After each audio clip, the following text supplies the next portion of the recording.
오늘의 주요 뉴스입니다. 앞으로 2주간 추석 특별 방역 대책으로 요양시설의 방문 면회가 가능해집니다. 또 오는 17일부터 23일까지는 4단계 지역에서도 8인까지 가족 모임이 허용됩니다. 국민 절반 이상이 카카오나 네이버 등에 대한 규제가 적절하다고 답한 것으로 나타났습니다. 자신이 진보라고 생각하는 사람들은 70%가 적절한 조치라고 응답했지만 보수 성향은 60%가 과도한 규제라고 답했습니다. 미국에서 델타 변이가 지배종이 된 상황에서 백신을 맞지 않은 사람은 사망 위험이 11배 높아지는 것으로 나타났습니다. 또 감염 확률과 입원 확률도 각각 4.5배와 10배 높아졌습니다. 영국이 백신 접종을 증명하는 일명 백신 여권 계획을 철회하고 각종 규제도 대폭 풀기로 했습니다. 대신 부스터샷 등 백신 접종을 강화하기로 했습니다. 지난달 일명 구글 갑질 방지법이 세계 최초로 국내 국회를 통과하면서 전 세계의 이목을 끌었는데요. 구글 등 빅테크 기업 규제를 골자로 하는 이 법안에는 구체적으로 어떤 내용이 담겼는지 잠시 뒤 스마트 라이프에서 알아보겠습니다.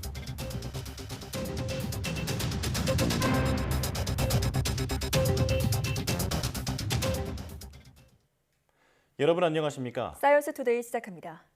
추석 연휴를 앞두고 정부가 추석 특별 방역 대책을 시행합니다. 이에 따라 앞으로 2주 동안 거리 두기 단계와 상관없이 요양병원과 요양시설에 방문 면회가 허용됩니다.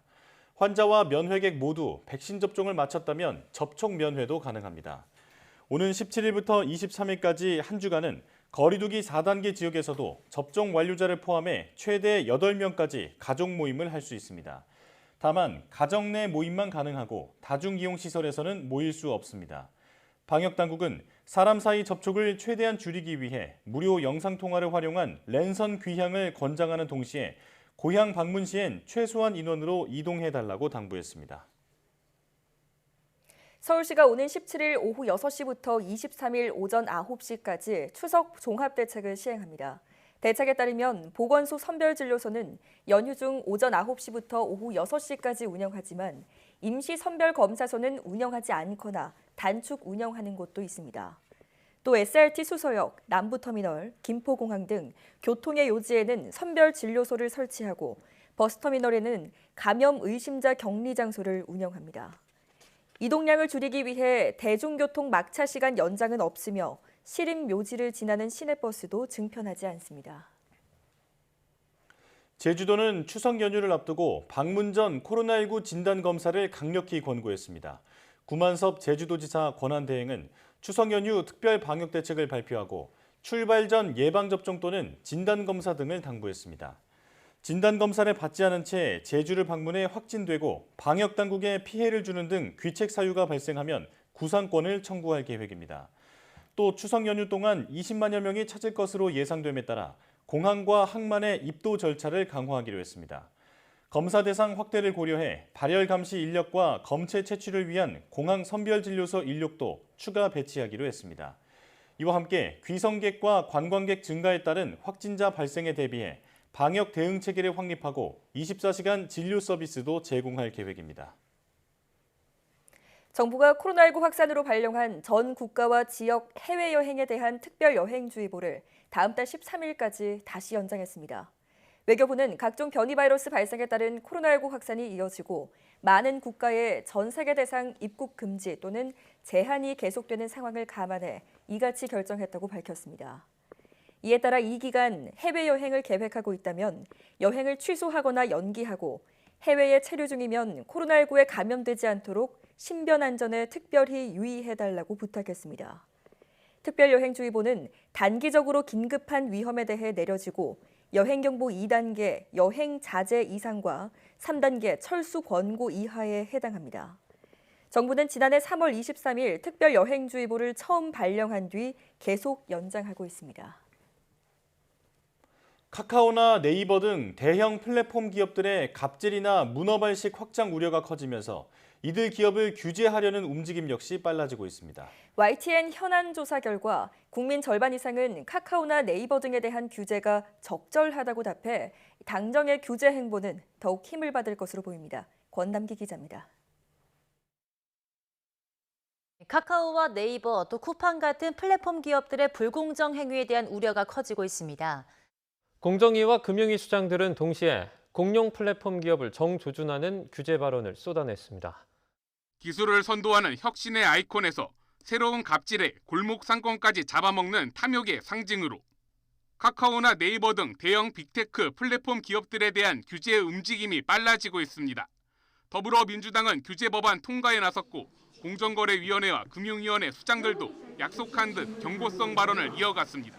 가장 중요하다고 생각을 하고 있는 거는 온라인 플랫폼에 입점한 180만 입점업체와 온라인 플랫폼을 이용하고 있는 5,200만 소비자입니다. 이런 규제 움직임에 대한 국민의 생각은 어떨까?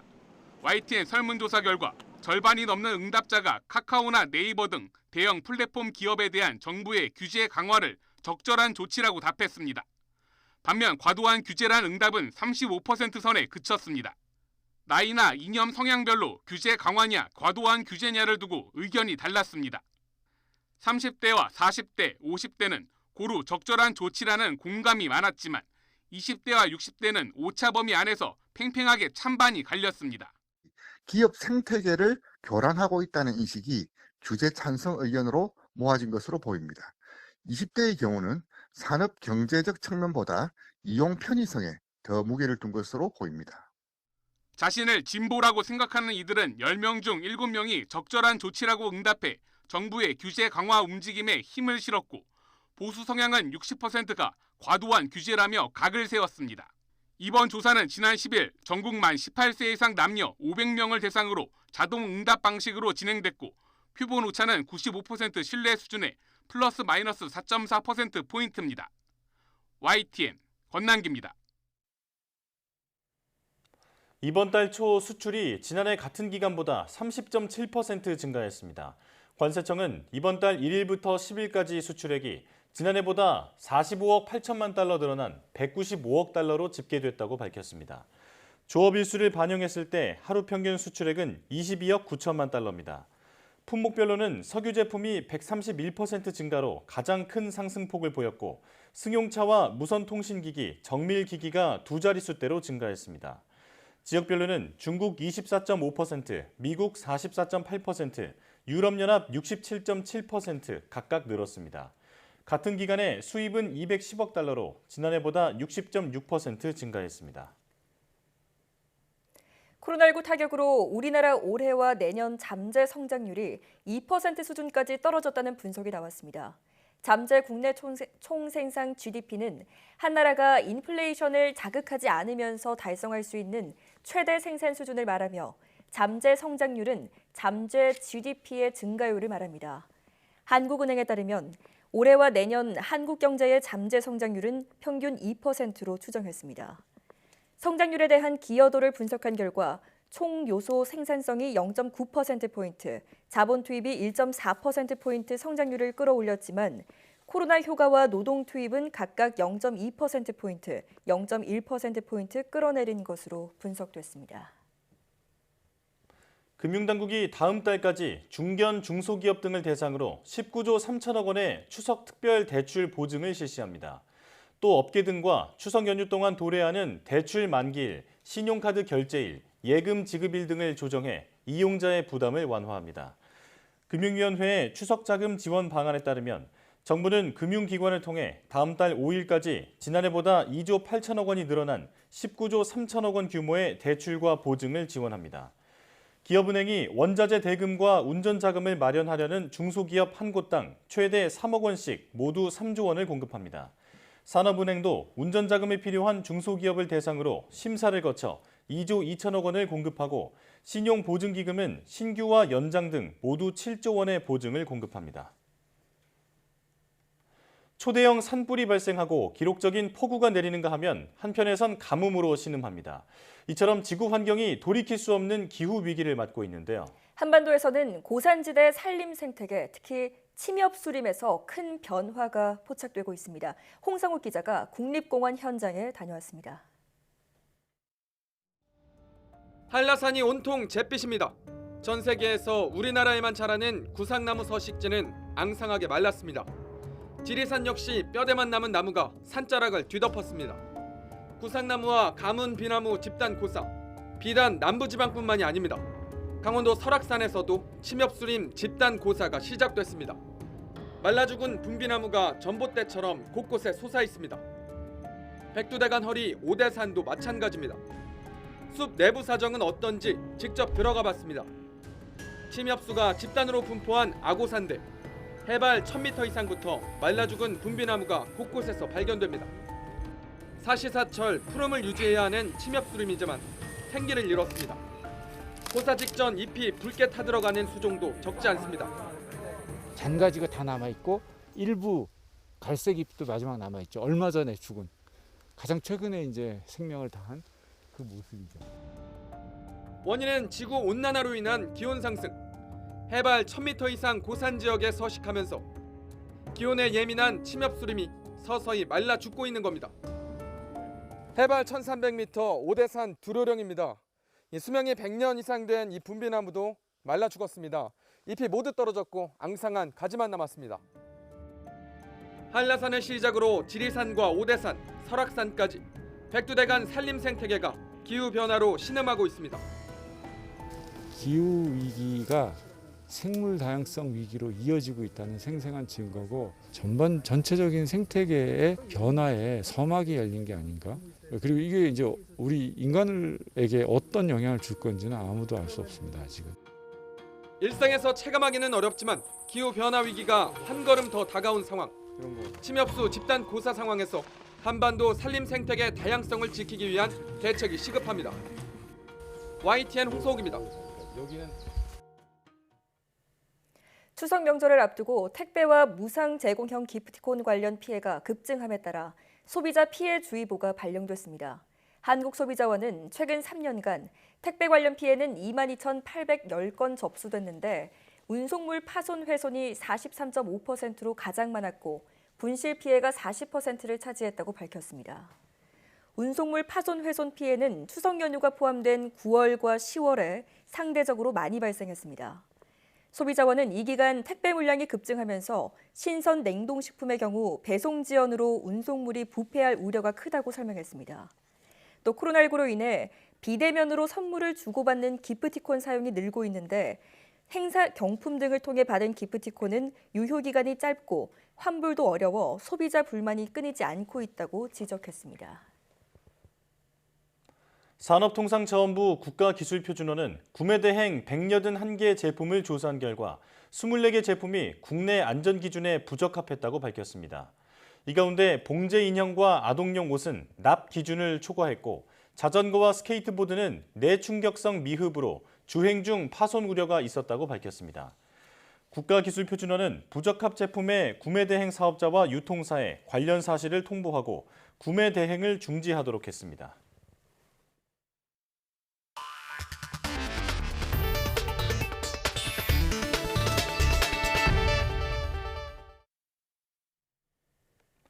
델타 변이가 지배종이 된 상황에서 백신을 맞지 않으면 코로나19로 사망할 위험이 11배 높아지는 것으로 나타났습니다. 코로나19에 감염될 확률과 입원을 할 확률도 각각 4.5배와 10배 증가하는 것으로 분석됐습니다. 한영규 기자가 보도합니다.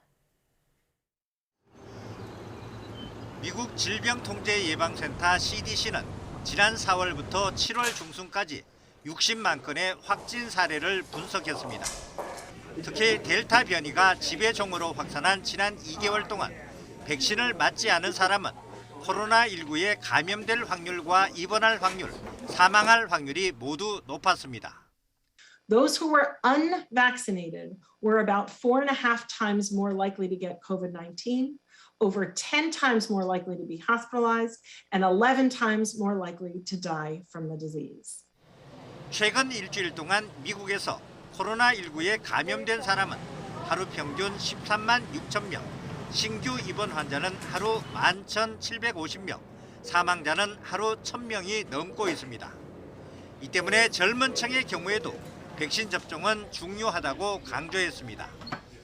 The key to reducing transmission is getting more people vaccinated. And even if you're young and relatively healthy and you're not worried about the consequences to yourself, you could pass the virus on to other people.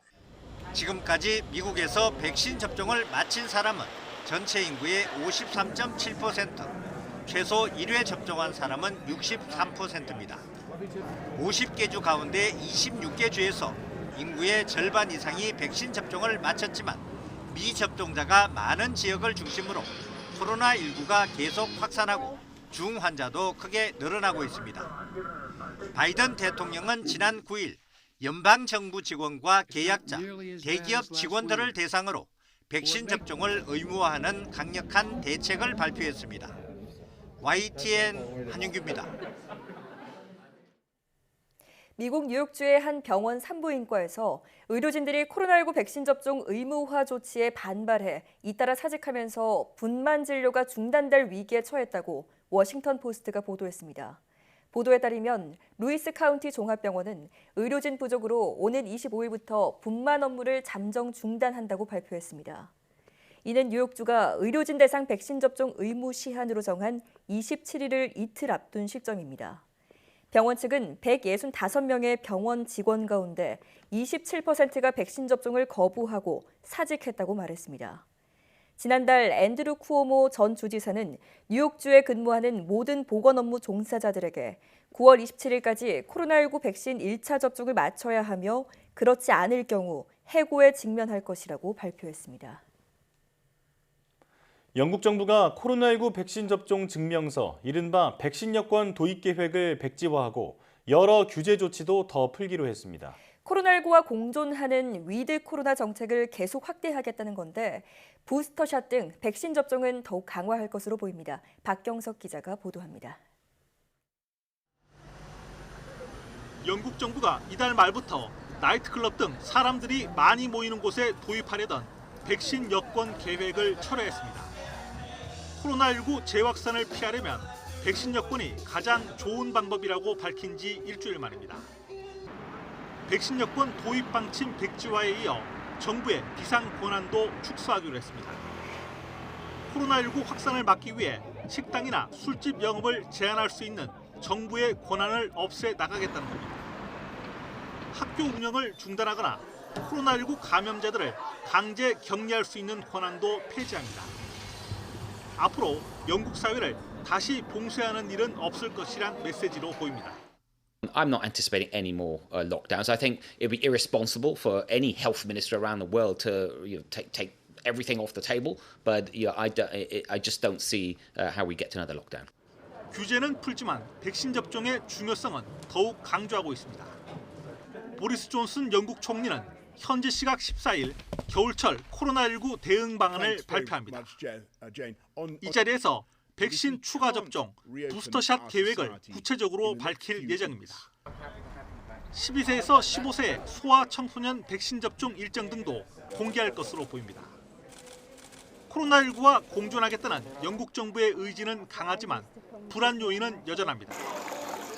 겨울이 다가오면 독감 등 다른 호흡기 바이러스도 함께 퍼질 것으로 보이고 코로나19의 새로운 변이 발생 가능성도 있어 연말 상황을 낙관할 수 없다는 전망이 나오고 있습니다.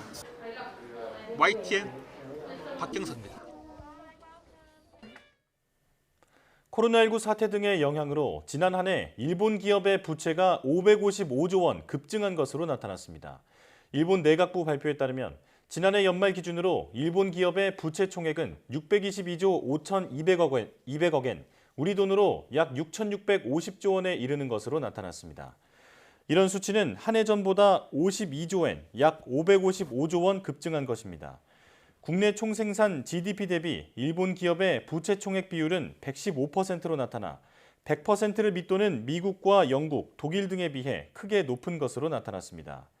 일본 기업의 부채가 크게 늘어난 것은 코로나19 대책으로 시행된 무이자 무담보 대출 등 정부 지원을 이용해 운영 자금을 미리 확보해두는 기업이 늘었기 때문으로 분석됩니다.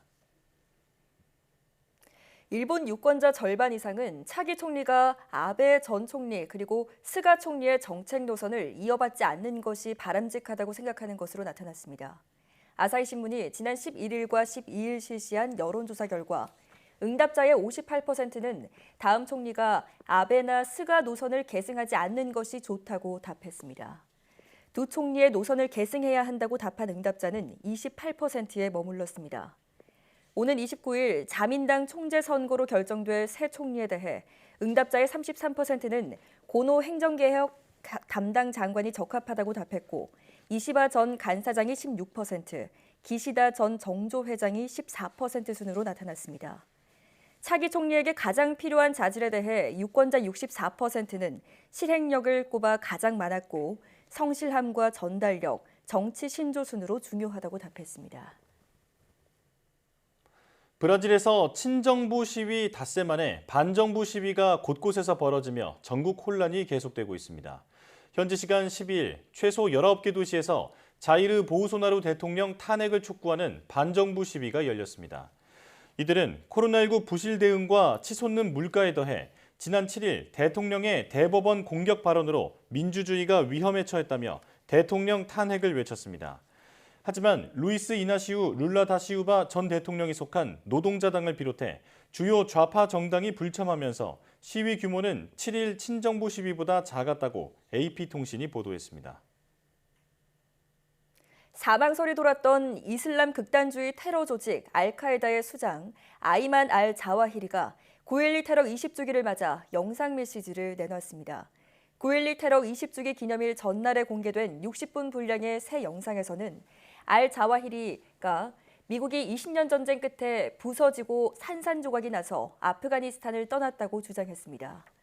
또 현재 상황은 적이 경제, 군사적 문제로 지치게 해 적의 힘을 소진시킬 것을 요구한다고 말했습니다. 알 자와히리가 이미 숨졌다는 루머가 퍼진 뒤 나온 이번 영상은 그의 사망설을 불식하고 건재함을 과시하기 위한 것으로 보입니다. 테러 단체들의 온라인 활동을 감시해온 시테 인텔리전스 그룹은 알 자와히리가 미군의 아프간 철수를 언급했지만 탈레반의 아프간 장악에 대해선 말하지 않았다며 영상이 최근 것이 아닐 수 있음을 시사했습니다. 탈레반의 집권 이후 아프가니스탄의 의료 체계가 붕괴 위기에 처했다고 뉴욕타임스가 공중보건 전문가들의 말을 인용해 보도했습니다.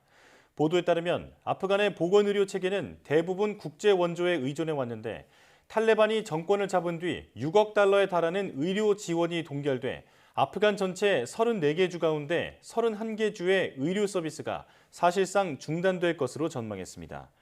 의료 지원을 동결한 건 세계은행과 미국 국제개발처, 유럽연합 등입니다. 아프간의 인도주의 활동가들은 자금 지원이 재개되지 않으면 이미 수개월간 월급을 받지 못한 의료 종사자들이 공중보건 의료시설에서 이탈할 것으로 우려하고 있습니다.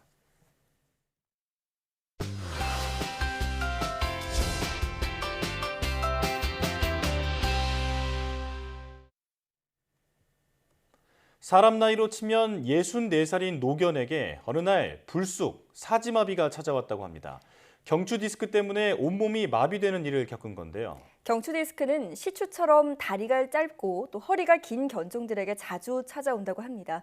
오늘 슬기로운 펫생활에서는 반려견 경추 디스크 발병 원인과 수술법에 대해 알아보겠습니다. 지금 화면으로 만나보시죠. 희망이. 아이고 예뻐. 아이고 예뻐 내 새끼. 소문난 산책 러버였던 희망이. 그런데 예고도 없이 희망이에게 원인 불명의 사지마비가 닥쳐왔는데요. 앞다리랑 뒷다리를 절더니 넘어지더라고요. 그때부터 사지를 아예 못 쓰더라고요. 희망이에게 대체 무슨 일이 생긴 걸까요? 삶의 희망을 다시 찾게 된 희망이의 이야기, 지금 시작합니다. 반려견에게 응급 상황이 발생했다는 제보를 받고 달려간 곳, 경기도 평택입니다. 안녕하세요. 안녕하세요. 어서오세요. 제작진을 평택으로 부른 오늘의 주인공은 방 안에 누워 있다는데요.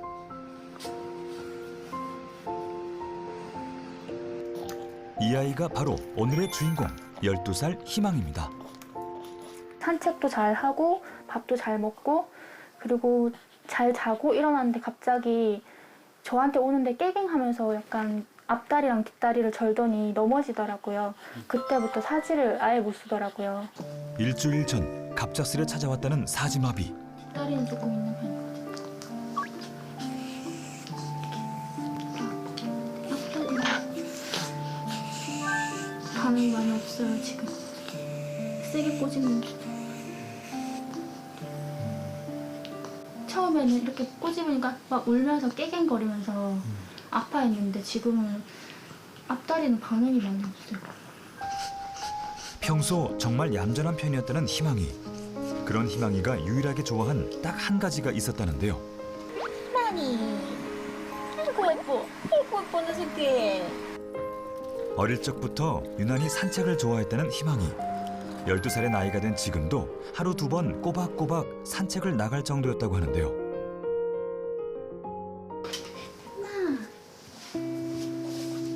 지금은 산책용품을 꺼내 보여줘도 아무런 반응을 보이지 않습니다.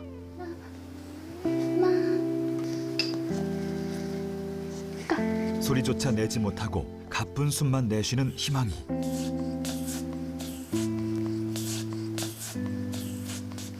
포기한 것 같아요. 반응이 이제 없고 예전에는 좀 좋아했는데.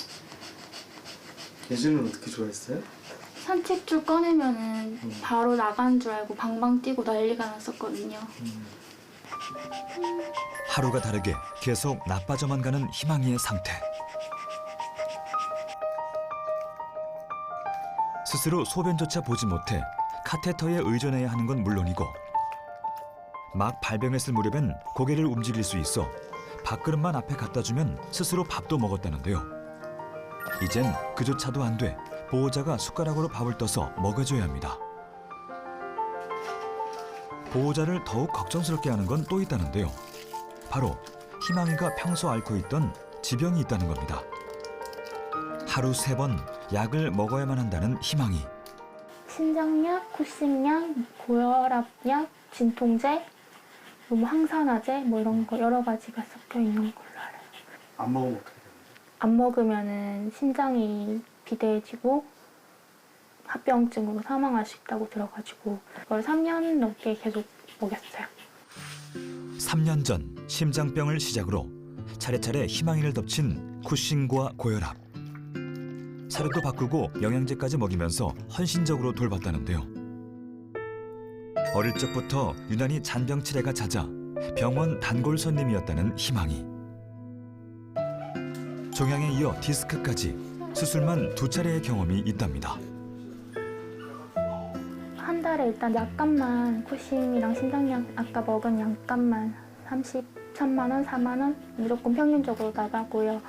그리고 검진을 꼭 해야 되니까 신장이랑 쿠싱이랑 그렇게 하면 또 50만 원씩 나가고 그걸 3년 내내 계속 부담을 하고 있으니까 할 만큼 했다고 지금까지도 너무 책임을 져왔는데 진짜 할 만큼 했다고 이제 그만했으면 좋겠다고 말씀하시죠. 고령의 나이인데다 각종 기저질환까지 있어 손을 쓰기 어려운 상황.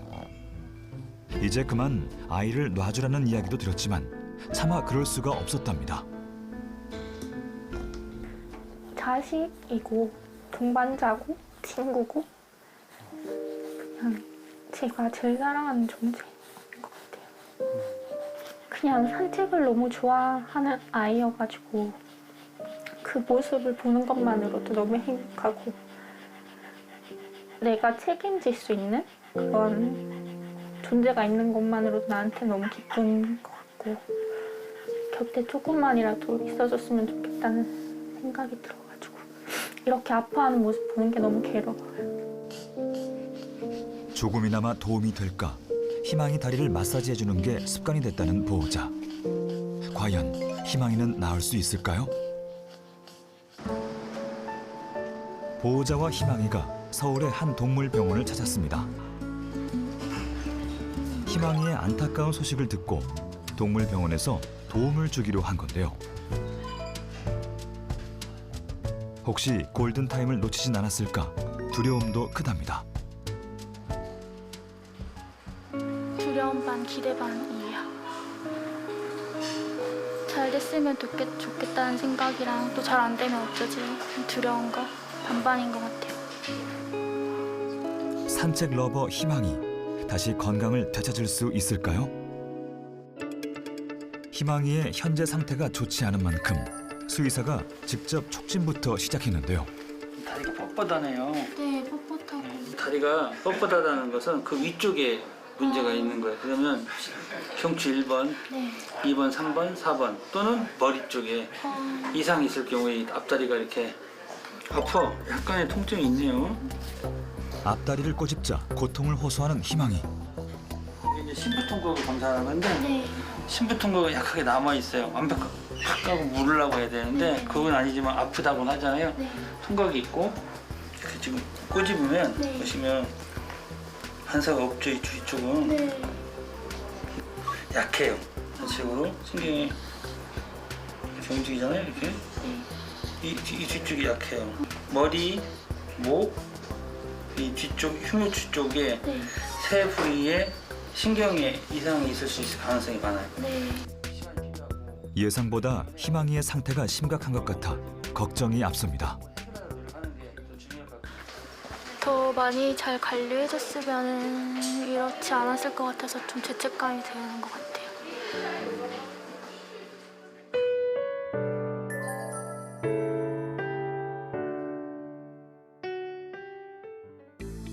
청진, 혈액 채취, 엑스레이 촬영 등으로 기본적인 건강 상태를 확인한 후 MRI 촬영을 통해 희망이의 상태를 정밀 검사했는데요. 어떤 결과가 나왔을까요? 경추 부위 중에서 이 5번, 6번 요 밑에 디스크가 있어요. 디스크가 여기 보시면 다 변성이 되고 이게 정상 디스크거든요. 근데 약간 변성이 여기도 되고 다 되어 있어요. 되는데 심하게 이 척수 신경을 압박하는 데가 이거예요. 5번, 6번. 희망이를 지금까지 괴롭혀온 질병은 경추 디스크. 반려견이 디스크 증세를 보이는 원인은 다양한데요. 노화나 유전적인 원인 이외에도 비만으로 디스크가 압박돼 나타나는가 하면 외부 압력을 받아 발생하기도 합니다. 또한 웰시코기, 닥스훈트, 패키니즈 등 다리가 짧고 허리가 긴 견종들의 경우 디스크에 더욱 취약하니 주의하는 것이 좋습니다.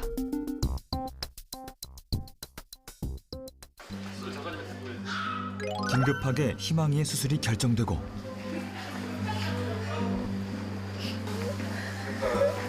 수술실에 들어가기 전 희망이를 볼 수 있었는데요. 너무 마른 것 같아요. 고치사에. 혹시 잘못 들을까 봐. 희망이에게도 자기 자신에게도 괜찮다고 되뇌이는 보호자.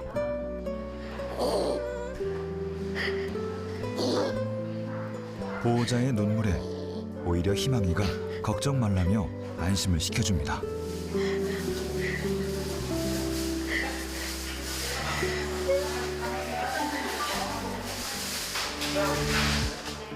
디스크의 골든타임은 48시간.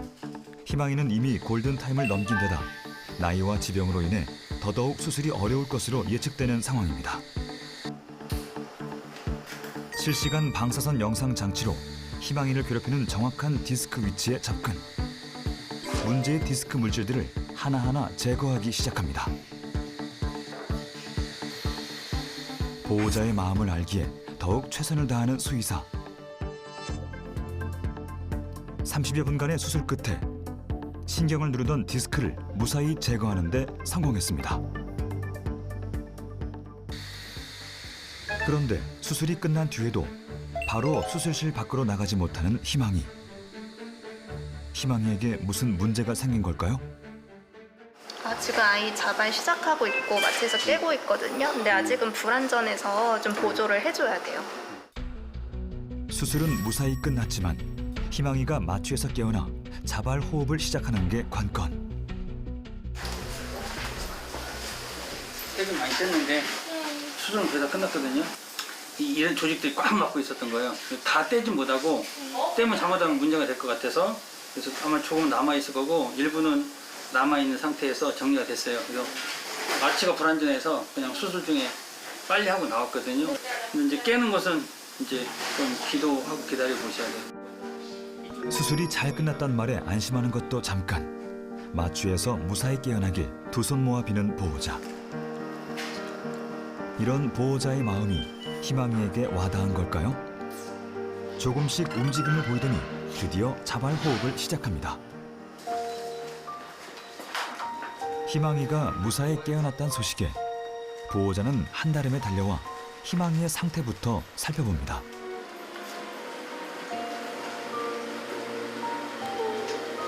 괜찮아? 보호자를 알아본 걸까요? 보니까 좀 안심되세요? 네, 안심돼요. 그래도 눈 뜬 거 봤으니까. 희망아, 얼른 집에 가자. 건강하게 집에 가자. 그치? 보호자의 사랑한다는 말에 바로 반응하는 희망이. 이 마음이 기적을 일으킨 걸까요? 병원의 적절한 치료와 보호자의 헌신적인 간호로 희망이는 이제 재활치료에 전념하고 있답니다. 소문난 산책 사랑꾼 희망이. 건강히 보호자와 다시 산책하는 그날이 오기를 기원합니다.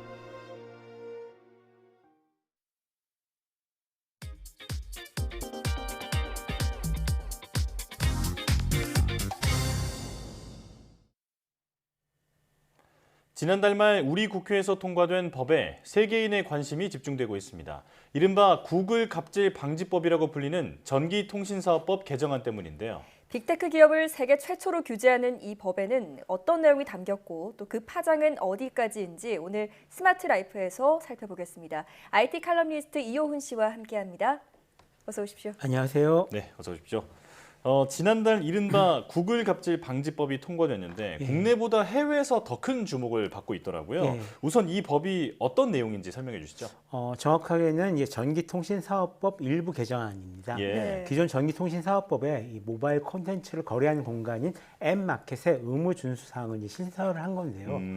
이번 개정안에 따르면 먼저 앱마켓 사업자는 모바일 콘텐츠 결제 및 환불에 관한 사항을 이용약관에 명시해야 하고요. 그 다음으로 정부에서 이에 대해서 실태 조사를 할 수 있으며, 그리고 세 번째로 그 특정한 결제 방식을 강제할 수가 없고요. 그리고 콘텐츠 심사를 부당하게 지연할 수 없으며, 또 마지막으로 부당하게 삭제해서도 안 된다라고 되어 있습니다. 여기서 핵심은 특정한 결제 방식을 강제할 수 없다라는 조항인데요. 그 밖에도 이 앱 개발자들이 그동안 부당하다라고 항의했던 사항들이 거의 다 반영이 되어 있다라고 보시면 될 것 같습니다. 그렇군요. 네. 결국 구글뿐만 아니라 전체 앱 마켓 사업자를 규제하겠다 이런 건데요. 그런데 하필 구글 갑질 방지법이란 이름이 붙게 된 이유는 뭔가요? 이게 작년 9월에 구글이 정책 변경으로 인해서 시작된 개정안이기 때문입니다. 보시면은 당시 구글은 이 게임 앱에만 적용됐던 인앱 결제 의무화를 2021년 10월서부터요 모든 디지털 콘텐츠 결제 전체로 확대하겠다라고 발표를 했는데요. 이 정책 변경이 세계적으로 좀 반발을 불러왔습니다. 그래서 구글에서 일부 콘텐츠는 수수료율을 변경하겠다. 정책 시행도 한 2022년 3월로 미룰 수 있다라고 하면서 이런저런 유화책을 내놨었는데요. 이번에 한국에서 그런 거 다 필요 없다. 인앱 결제 의무화 강제하지 말라라고 그냥 법으로 정해버린 겁니다. 구글이 시행하려던 인앱 결제가 뭐길래 이런 법까지 만들게 된 건가요? 보통 이 스마트폰 게임을 하시다 보면 게임 안에서 여러 가지 아이템이나 이런 것들을 좀 사게 되잖아요. 이렇게 앱 안에서 어떤 콘텐츠를 산다라고 해서 인앱 결제라고 이제 부르는 거고요. 지금까지 게임에서 뭔가를 살 때는 꼭 그 구글이나 애플에서 제공하는 결제 방식으로만 사용했습니다. 예를 들자면 마트나 편의점에서 결제는 특정 회사 카드로만 가능합니다. 이런 거랑 비슷한 거죠. 그걸 인앱 결제 의무화라고 부릅니다. 그러니까 그걸 그동안에는 게임 결제 같은 특정 앱에서만 적용을 하다가 이제는 모든 콘텐츠에 확대 적용하려다 보니 그게 법으로 제정이 됐다 이 말씀이시군요. 그런데 반발이 예상됐을 법도 한데 구글은 왜 이런 정책을 추진을 했을까요? 당시 구글이 발표한 공식적인 입장이 이랬습니다. 정책 변경이 아니라 기존 정책을 명확하게 했을 뿐이라는 겁니다. 애플 같은 경우에는 이미 모든 인앱 결제를 애플에서만 하도록 이제 하고 있고요. 구글 플레이 스토어 같은 경우도 약관에는 그렇게 나와 있긴 합니다. 또 본인들 입장에서는 불공정한 행위도 아니다라고 합니다. 예. 이게 안드로이드 스마트폰 같은 경우는 다른 앱스토어를 설치해서 쓸 수 있으니까요. 만약에 우리 정책이 못마땅하면은 그거를 설치해서 쓰라는 거죠. 아, 네. 공식적인 입장은 기존 정책을 명확하게 적용하려고 하는 거다. 네. 뭐 이 정도인데 사실은 진짜 이유가 따로 있을 것 같은데요. 그렇죠. 물론 실제는 완전히 다를 거다라고 네. 얘기하고 있는데요. 먼저 구글이 작년부터 이 광고 사업 성장이 좀 정체가 되면서 유료 회원 가입 등 새로운 수익 모델을 찾고 있는 게 하나 있을 거고요. 예. 또 해외에서는 게임 회사들과 이 인앱 결제 의무화 정책을 두고 좀 법정 다툼이 좀 진행되고 있는 이런 부분이 있습니다. 네. 여기서 약점을 잡히고 싶지 않은 그런 부분이 있을 것 같고요. 마지막으로 아마 이게 진짜 이유일 거라고 생각되는데요. 최근 미국 법원에 제출된 자료를 보면 구글 플레이 스토어가 수익이 좀 많이 남는 장사입니다. 네. 2019년 기준 매출이 약 112억 달러, 우리 돈으로 13조 원에 좀 달하고요. 그중에서 영업이익이 70억 달러, 약 8조 원을 기록을 했는데요. 예. 영업이익률이 60%가 넘습니다. 네, 엄청나네요. 이 정도면 장사를 더 키워보겠다라고 마음먹은 것도 이해가 되긴 합니다. 네. 그러니까 실제 인앱 결제가 시행될 경우 구글이 우리나라에서만 매년 6천억 원 이상의 추가 수익이 발생할 거다라는 네. 통계도 있었는데요. 소비자의 수수료 부담이 커질 수도 있다는 점에서 논란이 컸었죠. 예, 그렇습니다. 요즘은 앱이나 게임은 무료로 내려받고 필요할 때마다 과금을 하거나 아니면 이 월병 이용료를 내는 사업 모델이 대세인데요. 네. 여기서 애플이나 구글은 손 하나 대지 않고 여기서 30%를 떼가는 거니까요. 예. 이로 인한 가격 상승으로 인해 소비자도 실제로 이제 피해를 보게 되는데요. 실제로 이 애플 앱스토어에서 웹툰이나 이 음악 결제하는 금액을 보면 웹사이트에서 직접 가입할 때보다 20에서 30% 정도 더 높습니다. 아, 네. 예를 들어서 유튜브 프리미엄 가격은 아이폰에서는 월 11,500원인데 갤럭시에서는 월 8,690원입니다. 예. 네. 다른 문제도 있는데요. 불공정 경쟁 문제입니다. 예를 들어서 음악 듣기 서비스는 뭐 멜론이나 플로 같은 한국 서비스도 있지만 애플은 애플 뮤직, 구글도 유튜브 뮤직 같은 유사 서비스를 제공하고 있거든요. 근데 구글이 원하는 대로 정책이 바뀐다면 다른 서비스는 30% 정도 가격을 올려야 합니다. 근데 유튜브 뮤직은 구글에서 제공하니까 가격 올리지 않아도 되잖아요. 네. 그러면 누가 유리할지는 좀 분명하죠. 그렇군요. 결국은 자사 서비스를 더 이용하게 하려는 목적이 있다 이렇게 볼 수 있겠는데요. 구글 갑질 방지법 통과 소식이 해외에서도 큰 주목을 받고 있는데 해외 한 게임 개발사 CEO는 우리는 한국인이다라고 했다고 하더라고요. 그렇습니다. 지금 뭐 외국 반응이 어떤 건가요? 좀 생각보다 굉장히 뜨거운 편인데요. 네. 에픽 CEO 팀 스위니가 트위터에 올린 글이 그런 겁니다. 전에 미 케네디 대통령이 나는 베를린 시민입니다라고 했던 유명한 연설이 있거든요. 예. 이 연설 빗대서 한 말인데 한국 잘했다, 한국이 자랑스럽다 그런 뜻입니다. 아, 그렇군요. 구글이나 애플이 워낙 큰 기업이다 보니까 다른 나라에서도 좀 쉽게 손을 대지를 못합니다. 네. 또 이 회사들이 벌이는 로비도 굉장히 치열한 편이고요. 그래서 뭔가 흐름이 꽉 막혀 있었는데 그걸 한국에서 먼저 똑 하고 물꼬를 따버린 겁니다. 네. 이 때문에 다른 나라에서도 특히 뭐 미국이나 영국, 유럽, 호주, 인도 이런 나라에서까지 다 한국의 선례를 따라 뭔가를 할 수 있을 거라고 보고 있는 거고요. 여러 나라에서 진행 중인 조사나 이 소송에도 영향을 줄 거라고 좀 기대를 하고 있습니다. 실제로 미국에서 인앱 결제 강제 금지법을 발의한 리처드 브루민서 상원 의원이 있거든요. 이분 같은 경우가 트위터에다가 한국은 앱 경제에서 경쟁을 촉진하기 위한 단계를 밟고 있다. 미국도 여기에 뒤처질 수 없다라고 직접 트위터에 올리기도 했습니다. 네. 자, 그런데 구글 입장에서 가만히 보고 있지만은 않을 것 같은데 앞으로 행보는 어떻게 보십니까? 사실 이번 조치 같은 경우에 한국은 애플이나 구글을 대신할 수 있는 좀 강력한 국내 서비스가 많아서 이게 가능해진 일이다라고 보는 시각도 있습니다. 설령 애플이나 구글이 발을 뺀다고 해도 대신할 방법이 있다는 거죠. 네. 일단 애플이나 구글은 게임이 아닌 앱들은 좀 수수료를 좀 낮추겠다라고 하고요. 법이 통과되기 전에 미리 이런 발표를 해놓은 상황입니다. 따라서 앞으로 좀 법을 준수하면서 대안을 찾겠다고 했으니 좀 지켜봐야 할 것 같은데요. 네. 아마도 가장 수익성이 높은 게임 쪽은 계속 그 인앱 결제를 하도록 유도를 하면서 다른 앱들의 수수료를 낮추거나 이 다른 결제 방법이 있다는 걸 알려주는 선에서 이 허용하는 선에서 좀 정리를 할 것으로 보입니다. 예. 어느 쪽이 되었건 앞으로 이 법이 어떻게 실행되고 그 결과가 어떻게 나타날지에 따라 전 세계 미디어와 게임 산업에 큰 영향을 끼치게 될 것은 분명해 보입니다. 예. 자, 감히 건드리지 못했던 거대 기업 구글을 규제하기로 하면서 이게 플랫폼 사업자 규제의 신호탄이 됐다라는 분석도 나오고 있는데요. 추가적으로 국내의 영향은 앞으로 뭐 어떻게 보십니까?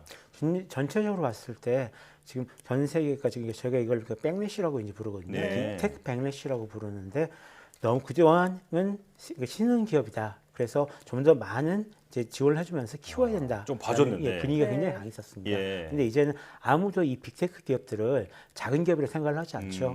국내에 있는 카카오나 네이버 역시 지금 대기업이다라고 누구나 인정하고 있는 상황이고요. 그렇죠. 그리고 여기서 벌어지고 있는 여러 가지 독점으로 인한 이 소비자들이 피해를 보는 상황들이 점점 나타나고 있는 분위기입니다. 네. 그래서 이것이 미국 쪽에서 한번 이 흐름이 가버리고 그 다시 한국에서 받고 한국에서 다시 흐름이 만들어진 걸 미국에서 받는다라고 하면은 전체적으로 이 흐름이 계속 이어질 수밖에 없는 거고요. 다만 재미있는 건 그동안 한국 같은 경우는 여러 가지 IT 업계에서 좀 새로운 흐름을 만들어 왔어도 인정을 별로 못 받았거든요. 너무 이르다라고 저건 쟤네니까 할 수 있는 거야 이런 식으로 해서 거의 영향력이 좀 없었어요. 근데 처음으로 한국에서 만든 이런 정책들이 어떤 세계 흐름의 트렌드에 영향을 좀 강하게 주고 있는 부분들이 있어서 굉장히 재밌다라고 보고 있습니다. 예. 앞으로 플랫폼 기업들이 상생을 위한 고민을 아주 깊이 해봐야겠다 이런 생각이 듭니다. 네, 지금까지 IT 칼럼니스트 이훈 씨와 함께했습니다. 오늘 말씀 고맙습니다.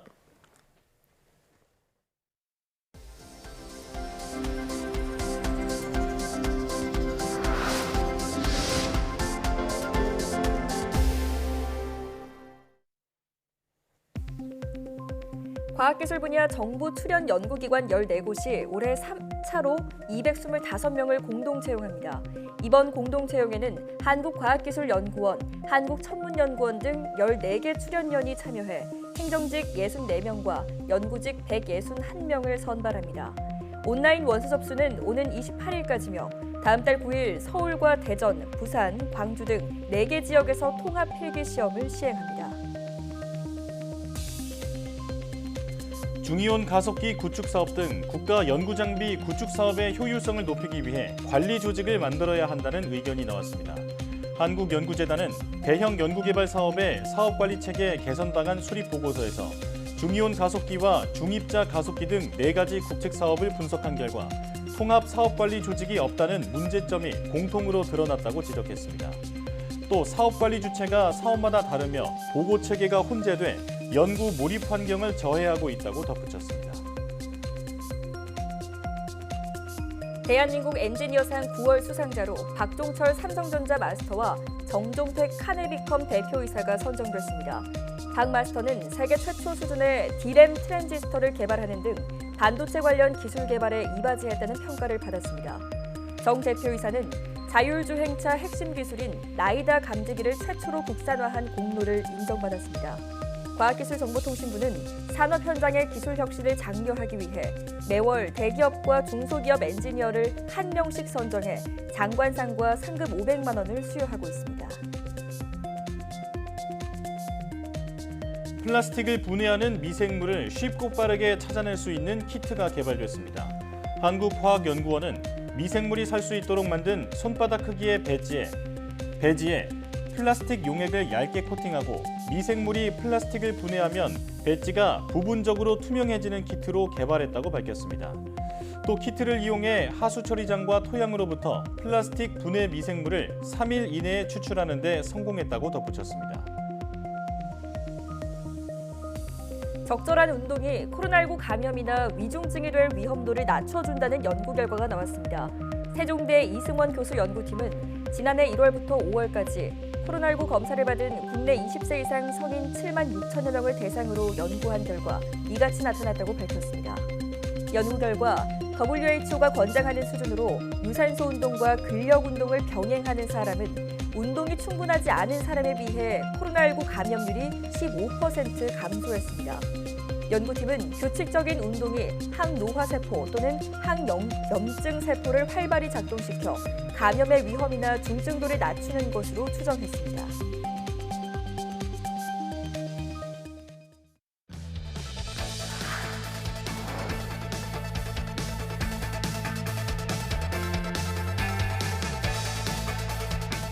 가방처럼 입을 수 있는 형태의 일렉트로닉스들을 웨어러블 일렉트로닉스라고 하고 있고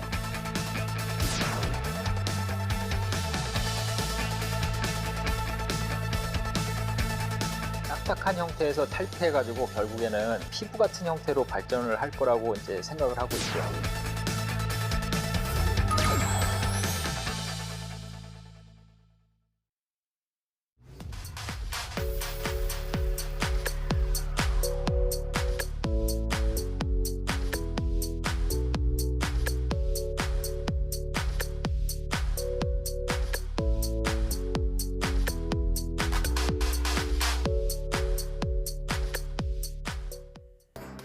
웨어러블 기기는 노동 환경과 의료 분야 등에서 활용 가치가 무궁무진하지만 아직은 무겁고 부피도 커서 개선할 점이 많이 남아 있습니다. YTN 사이언스 휴먼 다큐 브라보 K 사이언티스트에서는 차세대 나노 공정 기술로 피부처럼 가볍고 유연한 전자 소재를 개발하고 있는 기계공학자 고승환 박사를 만납니다. 많은 시청 바랍니다. 사이언스 투데이 마칩니다. 함께해 주신 여러분 고맙습니다.